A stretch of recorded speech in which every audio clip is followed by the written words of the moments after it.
Buenos días. Vamos a iniciar nuestra clase sobre salud mental del adolescente y el joven. A propósito de este tema, tenemos que lamentar la muerte de 13 jóvenes y algún adolescente en la última tragedia que ha vivido el país, ¿no? Sumada a la del coronavirus.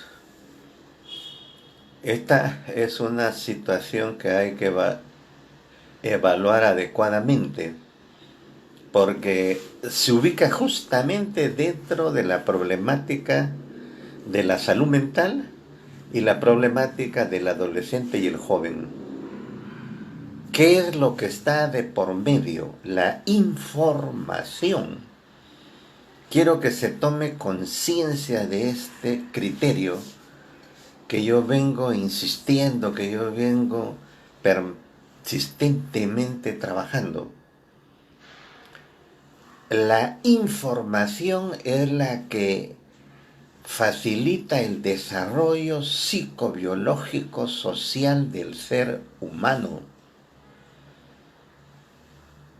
Esta es una propuesta desarrollada por el maestro de la neurología peruana, Pedro Ortiz Cabanillas, y que pone en, digamos, actualidad la concepción del hombre bajo un criterio estrictamente científico.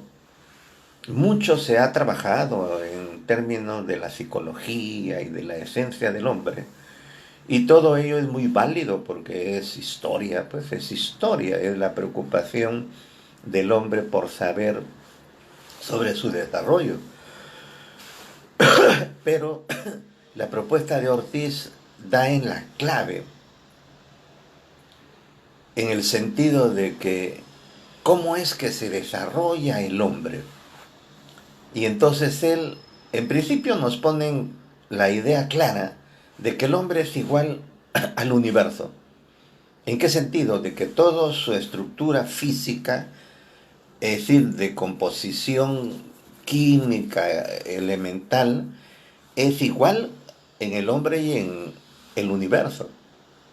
Pero la particularidad, ¿cuál es? Que todas estas estructuras elementales, no hablemos de carbono, oxígeno, nitrógeno, azufre y otros, están organizados de manera diferente. Y en el caso del hombre hay dos niveles de organización. La organización epigenética, es decir, se reconoce que la naturaleza forma al hombre bajo un proceso de información epigenética, que son niveles: genética, metabólica, neural, psíquica inconsciente, y luego, al formarse el cerebro, ¿no? Y al crear objetos y producir, ¿no?, objetos materiales que comienzan con dibujos gráficos, con pinturas en las cavernas, aparece la sociedad, se desarrolla la sociedad. Y con estos objetos y toda la producción en la actividad laboral del hombre, se forma la información social. Esta información social es captada por el cerebro y se va codificando gradual y progresivamente en la estructura cerebral. Y eso permite formar los procesos psíquicos. O sea, esa información social se convierte en procesos psíquicos: pensamiento, memoria, lenguaje, conducta, afecto, orientación. Y entonces aparece el aspecto psicológico del hombre. Y allí nos diferenciamos totalmente de los animales. ¿Qué es lo que dice Pedro Ortiz? Primero, el cerebro es un órgano, no es un órgano, perdón, es una estructura de codificación de información social. En segundo lugar, el cerebro es capaz de recibir cada vez más y mejor información. Y allí entramos nosotros con nuestra concepción teórica de la salud mental. La salud mental es información social, pero de calidad superior, que sirve para saber cómo organizar la vida. Esto significa que, por poner un ejemplo un poco grosero, si queremos construir un edificio, primero tenemos que hacer el plano. Eso lo hace el arquitecto. Ese plano se lo pasa al ingeniero civil, que hace la evaluación financiera y estructural del edificio. O sea, saca los precios, la cuenta de costos, y de allí se lo pasa al ya constructor, que comienza a levantar el edificio, pero primero hace una base. La base en el hombre es toda la información que tenemos y que vamos acumulando año tras año en nuestra vida. Mientras más profunda es esa base, más grande, más alto va a ser ese edificio, ¿no? Y luego aparecen las columnas. Las columnas soportan el edificio, ¿no? Y ese soporte, ¿no? Primero ese pozo, esa base, ese hueco, en el cerebro es la conciencia, porque la conciencia es la estructura del cerebro con toda la información social. Piensen, hagan una abstracción. Imagínense que en toda esa base que han hecho los obreros para levantar en el edificio hay información social, está llena de información social. Eso está en el cerebro. Y luego, de esa información social, que es la conciencia que está en el cerebro, se forma la personalidad. Entonces ustedes ven cómo se comienzan a levantar unas columnas. Esas columnas son las 3 columnas de la personalidad: el temperamento, el intelecto y el carácter. Entonces la sociedad y la conciencia forman la personalidad, que es la estructura más importante del hombre y que sostiene a la sociedad. Es como decir que las columnas de ese edificio sostienen a todo el edificio. Ahora, esas columnas del temperamento están formadas, el material que forma la columna del temperamento, ¿no?, está hecho de afecto. La columna que forma el intelecto está hecho de conocimientos académicos, profesionales, culturales. Y la columna que forma el carácter está hecho de valores, de ética, de moral. Esa es la personalidad, con sus 3 columnas fundamentales. Entonces, la salud mental, ¿no?, que parte del plan de vida, nos falta. Y a eso vamos cuando decimos que esas criaturas, esos jóvenes que han muerto en ese evento, en ese baile, ¿es por qué? Porque no han tenido suficiente información en su cerebro de salud mental para conocer las 3 columnas básicas de la salud mental, que son el medio social, el tiempo y las actividades. El medio social, que es todo lo que nos rodea. Pero ese medio social que nos rodea tiene toda la información que necesitamos para nuestro desarrollo como ser humano. Pero también esa información del medio social debe ser de calidad. ¿Qué significa esto? Que yo debo de saber, por salud mental, a dónde voy a ir. No voy a ir pues a un sitio como este, a un segundo piso, en un nightclub, ¿no?, a tomar cerveza, a consumir droga, a emborracharme, pasando por encima de las normas sociales de la convivencia que estamos ahora en la pandemia, que prohíbe reuniones y que en- implica riesgo de contagio y de faltar a las reglas sociales y judiciales porque hay castigo. Entonces, si esas personas hubieran sabido salud mental, lo hubieran pensado. Y el que no lo ha pensado lo paga. Lo paga lamentablemente, como sucedido en estos casos, con la muerte. En segundo lugar, no, la segunda columna de la salud mental es el tiempo. Es decir, tenemos que saber respetar nuestro horario. Hora de dormir, 8 horas, hora de trabajar o estudiar, 8 horas, y hora de higiene mental, 8 horas. Entonces yo distribuyo mi tiempo y mis actividades en este horario. Y en tercer lugar, actividades. ¿Qué debo hacer? Aparte de estudiar, también debo divertirme, hacer deportes, amigos, relaciones afectivas, relaciones sociales. Pero divertirse sanamente, no divertirse en un antro como ese y consumir licor y consumir droga. Eso es ir contra la salud mental. Eso es atentar contra el cerebro, que es una estructura tan especial, tan importante del ser humano, y que no se ha formado de la noche a la mañana, sino tiene más de 4.000 millones de años de desarrollo.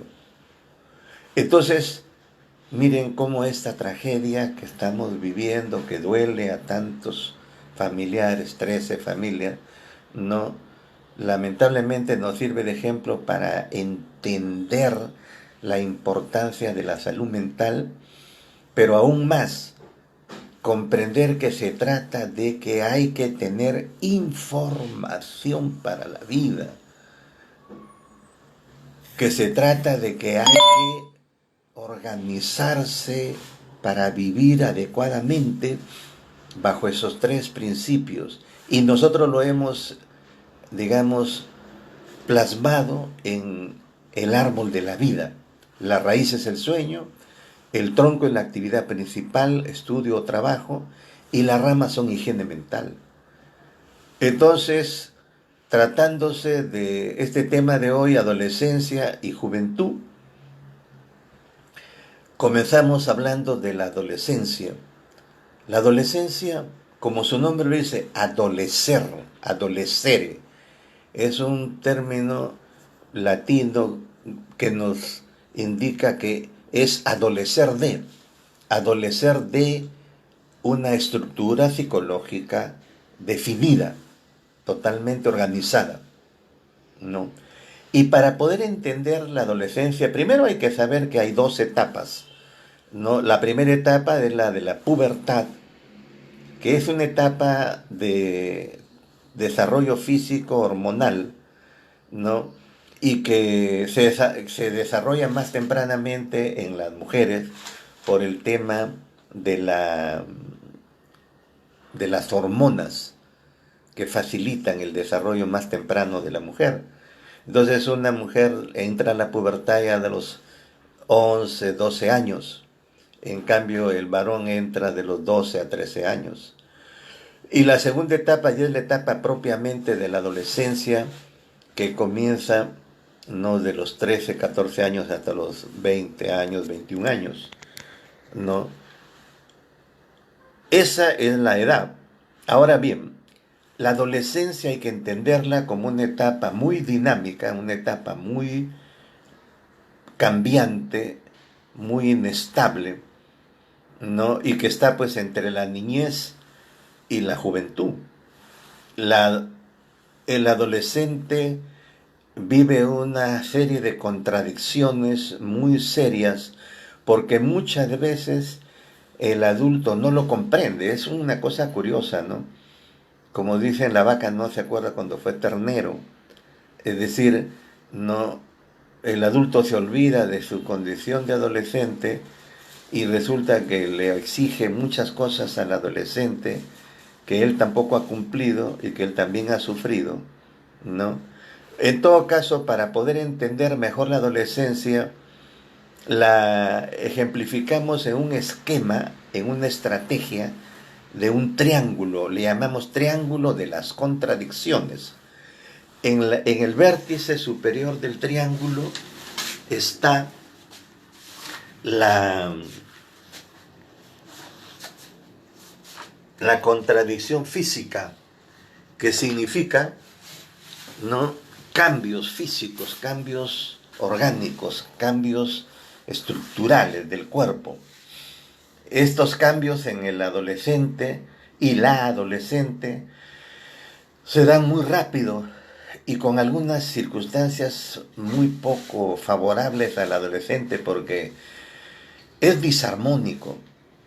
El adolescente se nota de lejos un poco desestructurado porque le crece más la cabeza y los brazos, posiblemente por una visión natural, ¿no?, de desarrollar el cerebro y de utilizar las manos para hacer actividades que a su vez favorecen el desarrollo del cerebro, ¿no? Pero lo cierto es que en los adolescentes existe una cierta dismorfofobia, es decir, no les agrada mucho su físico. Incluso existe a veces acentuado el signo del espejo. Es decir, están permanentemente observando cómo se ven en la luna de los carros, cómo se ven en los espejos o en los vidrios de la casa, porque les molesta que alguna ropa no les quede, que alguna cosa no esté adecuada a su estructura física. Y esto lo hace más complejo la sociedad, porque la sociedad propone pues ciertos modelos físicos especiales. Y también tiene que ver con lo genético. Y eso el adolescente tiene que entender. El cuerpo se va a formar epigenéticamente por la herencia física de la familia. Entonces cada quien tenemos una estructura física que corresponde a los genes que nos dan mitad los padres y mitad la madre. Entonces no podemos, pues, digamos, renegar sobre esa realidad que tenemos que manejar. El problema lo hace la sociedad, que exige patrones que no son justos.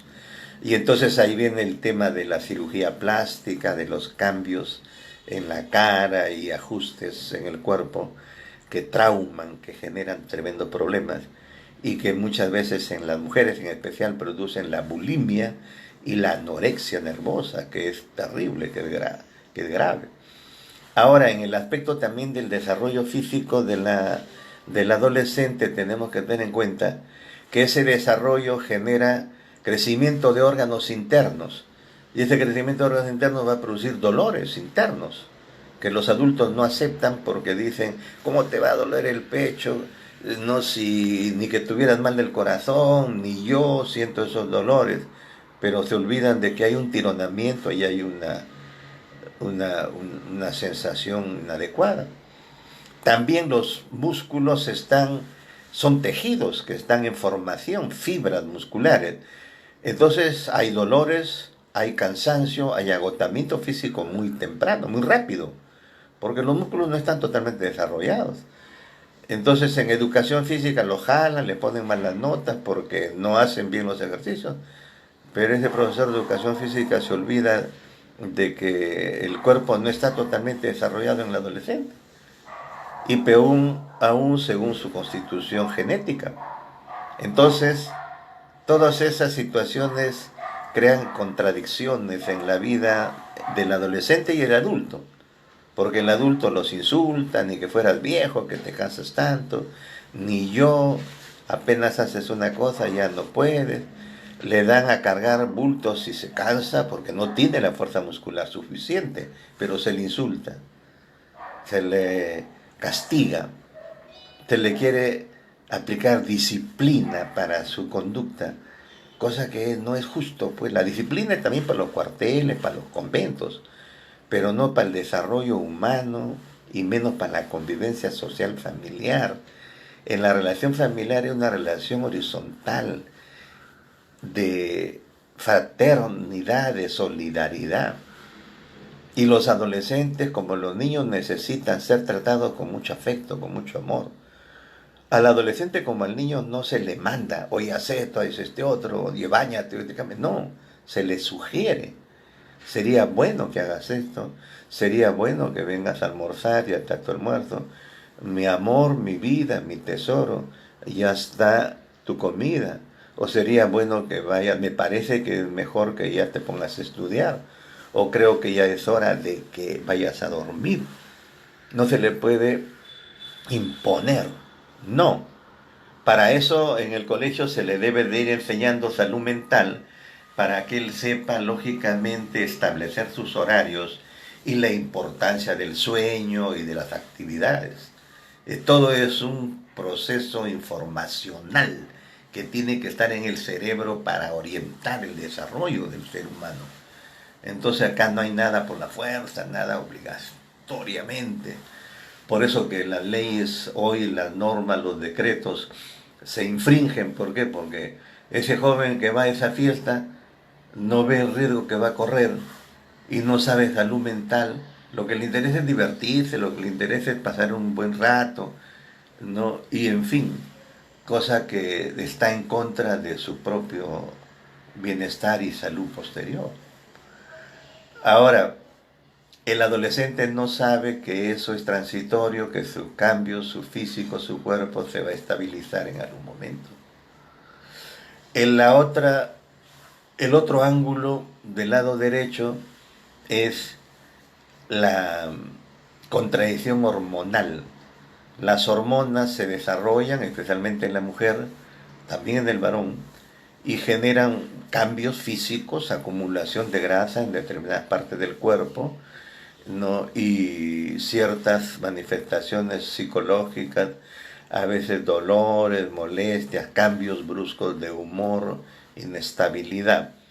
Y eso tiene que explicársele al adolescente para que sepa cómo manejarlos y que en caso necesario concurre el especialista para que la estabilice. En el varón tenemos las poluciones nocturnas que también lo sorprenden, le llaman la atención y le generan cierta incertidumbre, cierta preocupación. Entonces ambos, hombre y mujer, deben de tener una información detallada de los cambios hormonales que se van a ir dando en su cuerpo y las repercusiones que van a tener esto en su desarrollo personal. Luego tenemos la contradicción psicológica en el ángulo izquierdo. Esta etapa de la vida es una etapa de mucha inestabilidad porque todavía no está estructurada la personalidad. La personalidad se va a ir estructurando gradual y progresivamente desde el nacimiento del niño. Entonces, en la infancia, de 0, ¿no?, a los 3 años, el niño necesita mucho afecto, mucho cariño. La palabra, el sonido de la palabra, como dice Saramago, dice, en el sonido de la palabra ve el mensaje. Efectivamente, es el aspecto prosódico del lenguaje, el tono de la voz, el sonido de la voz. Una cosa es decirle a un niño, ya cállate, a decirle, mi amor, mi tesoro, ¿qué quieres? ¿Qué te pasa? Acá viene todo el programa de estimulación psicomotriz temprana que hay que hacerle al niño, que es clave, que es fundamental. Ahora, de los 3 años a los 6 años, ¿no?, se desarrolla la parte cognitiva, que se va a implementar más aún cuando va al colegio. Entonces el niño ya camina, ve el mundo de otra manera y toca, huele, siente y va formando su estructura cognitiva que se va a convertir en intelecto, ¿no? Y en la adolescencia se desarrolla la parte de valores que forma el carácter. Y a los 16, 17 años, antes de salir del colegio, ya tiene su personalidad estructurada. Entonces, como vemos, el desarrollo psicológico del adolescente se ha ido estructurando desde la infancia, la niñez, a la adolescencia, ¿no? Y termina formándose la personalidad. Pero antes de eso se ha constituido la conciencia Y la conciencia tiene un nivel subconsciente donde está el afecto, el intelecto, el afecto, la cognición y los valores. Y con esos tres elementos se forma la personalidad. Pero a su vez, la conciencia también tiene un plano o epiconsciente, que es la imaginación, la percepción, el pensamiento y la actividad personal, ¿no? Y entonces todo eso constituye la estructura psicológica del adolescente. Por eso que el adolescente en la primera etapa es inestable, inseguro, irritable, intranquilo, pero porque está en formación. Pero todo el proceso viene de afuera. Por eso un gran psicólogo dice, la psicología no tiene el secreto de los hechos humanos, porque estos no están dentro del hombre, están fuera, en la sociedad. El hombre capta toda esa información a través del lenguaje y con la capacidad que tiene el cerebro llamada semiótica, transforma esa información social en información psíquica y se guarda en el inconsciente, en la conciencia como estructura subconsciente, que luego sale, ¿no?, a estructurarse en planos, mapas, con los procesos epiconscientes y se da la actividad personal, la conducta, el comportamiento, la competencia del individuo, en base a los valores, ¿no? Entonces nosotros ya hemos hablado de la personalidad y ahí viene el problema. Al no haberse organizado una formación educativa integral, lo que más le interesa al colegio es la parte cognitiva. El cognitivismo que predomina en la educación no le da mucho valor al afecto ni al carácter. Al afecto lo consideran como una gasolina, como un combustible, ¿no?, del intelecto. Y el carácter, bueno, es un proceso que luego se irá formando, cosa que no es así. Los tres elementos están juntos en cada actividad que desarrolla el hombre. Y entonces el adolescente no necesita pues un acompañamiento, pero de un adulto que esté preparado en salud mental. La tarea más importante en el siglo XXI es la de formar adecuadamente al ser humano. Ya hemos pasado nosotros más de 700 años de explotación colonial y desde después de la República 200 años de explotación criolla y hace 30 años del 90 para acá venimos en una corrupción terrible. ¿Por qué? Porque nuestros gobernantes no han sido formados adecuadamente en el plano del afecto ni del carácter, ¿no? Y entonces se han vuelto corruptos y la corrupción ha predominado y hoy la pagamos, hoy lo estamos sufriendo.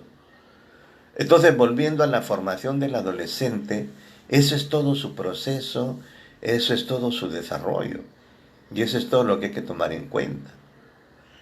Ahora, en relación al joven, la juventud, sabemos, comienza desde los 18, 20 años a los 35 años.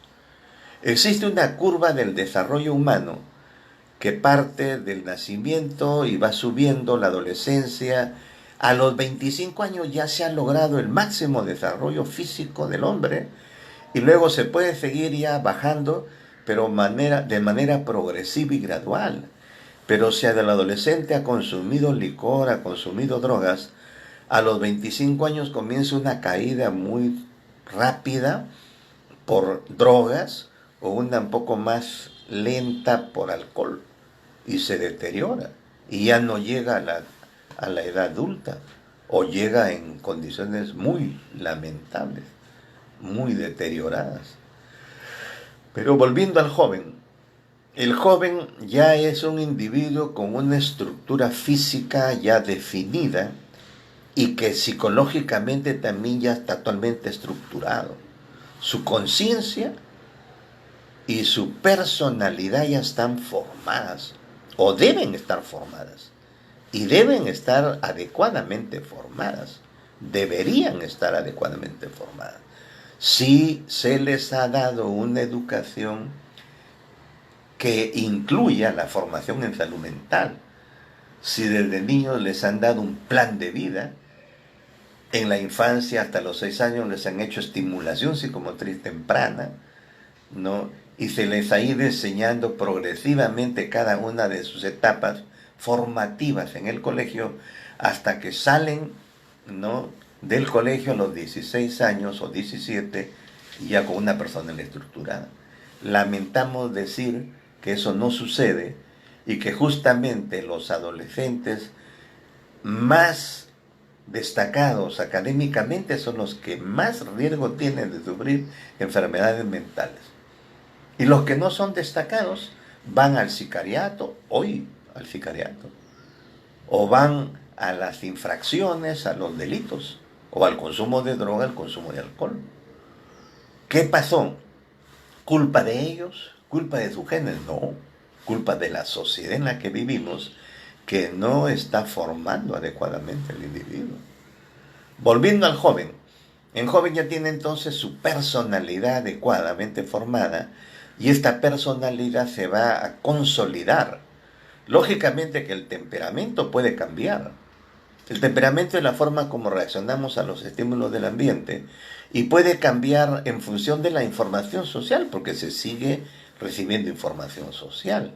La parte intelectual se puede incentivar cada vez más. El cerebro tiene muchas capacidades para desempeñarse y el carácter también se puede afirmar con mayores valores, con mayores formación.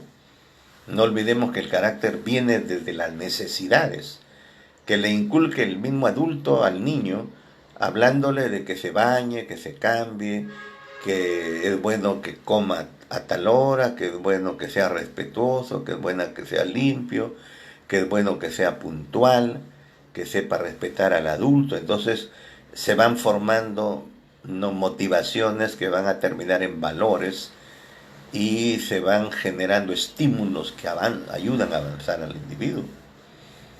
Entonces el joven ya tiene autoconciencia social, sabe su rol, sabe sus responsabilidades, ha definido bien su futuro, qué es lo que quiere ser. La sociedad ya lo acepta y lo reconoce en sus derechos, en sus capacidades, en sus potencialidades. Él ya puede interactuar, ¿no?, de igual a igual con el adulto y es incorporado al aspecto productivo, siempre y cuando muestre pues sus capacidades que ya ha desarrollado. En este proceso él lógicamente se está formando profesionalmente, se está, digamos, capacitando para hacer algo más importante en la vida y aportar a la sociedad. Pero ya tenemos un individuo con una estructura física y psicológica definida, aun cuando, como vuelvo a repetir, eso depende de las condiciones en las que se haya desarrollado desde niño, porque es un proceso. Como se dice, el juego prepara para el estudio y el estudio prepara para el trabajo, cosa que muchas veces no se conceptúa así y no se le valora. Ahora, el joven tiene que tener conciencia de que vive en una sociedad y en general hay que tener conciencia que la sociedad es determinante en la formación del individuo. Pero ¿qué de la sociedad? Algunos dicen, el medio ambiente influye, pero es una cosa muy genérica. Las relaciones entre las personas influyen. No, como dice Pedro Ortiz, lo determinante, lo fundamental es la información social, porque esa información social se codifica en el cerebro y ahí se forman las estructuras psíquicas para el desempeño del individuo. Entonces no es una cosa abstracta, es una cosa material, objetiva, real. El cerebro en ese sentido pues es una estructura fundamental en el ser humano, por eso hay que cuidarla y darle sueño, descanso apropiado. Ahora, el adolescente debe saber y tener el joven de que vive en sociedad y que la sociedad es determinante. Por eso nosotros proponemos como estrategia para su vida que sepa el decálogo de la juventud. El decálogo de la juventud son 10 puntos claves en la convivencia social para el joven. En primer lugar, saber, tener conciencia que la juventud es transitoria, no es permanente. Se va a acabar, se va a agotar con el paso del tiempo. Entonces hay que saberla usar, hay que saberla no aprovechar, desarrollar. A los 35 años entonces ya el joven debe tener una situación social definida. De repente ya está casado, ya tiene familia, pero también tiene un trabajo, tiene un sustento. Pero en este plano la sociedad juega también un papel. La sociedad debe garantizar las necesidades sociales del individuo. Hay una relación de doble vía entre la sociedad y el individuo. El individuo ayuda a que la sociedad se desarrolle adecuadamente, pero la sociedad le da igualdad de oportunidades al individuo. Acá nosotros no aceptamos el individualismo que promueve el neoliberalismo, que cada uno se la agarre con lo que puede. Así no es. No estamos acá en el mundo, en la sociedad, para vivir marginados, ni relegados, ni desprotegidos. No, la sociedad sirve al hombre y el hombre a su vez también es sustento de la sociedad. No entender eso es lo que lleva a la crisis como la que vivimos ahora. No nos dan salud, no nos dan educación, no nos dan vivienda, no nos dan trabajo y ni siquiera seguridad. Y entonces, ¿cómo se vive con un daño a la salud mental permanente? Entonces, en segundo lugar, el segundo elemento del decálogo de la juventud es cuidar el árbol de la vida, o sea, mantener siempre su plan de vida, cuidar la raíz que es el sueño, el tronco que es el trabajo, o el estudio y las ramas que son higiene mental. En tercer lugar, prepararse para el futuro. Prepararse para el futuro. Una persona, un joven, un ser humano tiene que trascender. La meta del ser humano es el conocimiento y la sabiduría. Ese es el signo del hombre. En cuarto lugar, no dejarse alienar. Es decir, no dejarse convencer por la propaganda de la televisión, de los periódicos, de la moda. Como por ejemplo consumir licor, que es divertirse, que es gozar de la vida. Consumir droga, que es sentirse bien, que la marihuana es para divertirse, o el cigarrillo para darse más o menos personalidad. No, eso es alienación. En quinto lugar, no dejarse usar como objeto. Esto especialmente en el caso de las mujeres, porque las cosifican, usándolas de modelo, usándolas para propaganda de productos, y en fin. En sexto lugar, ser solidario, o sea, compartir con los demás lo que uno tiene, lo que uno logra, lo que uno alcanza. No ser individualista, es decir, siempre agruparse, siempre asociarse, siempre trabajar con los demás por el bien común. Como se dice, el que vive para servir, sirve para vivir. En séptimo lugar, respetar a la familia, valorar a la familia, reconocer a la familia, no honrar el nombre de la familia, no abandonar a la familia. En noveno lugar, respetar a la persona mayor, respetar al adulto. El adulto ya ha vivido y ya conoce muchos aspectos de la vida y uno debe tomarlos como espejo, como ejemplo. Entonces hay que acercarse al adulto mayor para conversar con él, para pedirle opiniones. Como dice Sábato, el gran escritor español, argentino, ¿no? El occidental no no tiene el amor a la sabiduría, por eso no respeta al adulto mayor.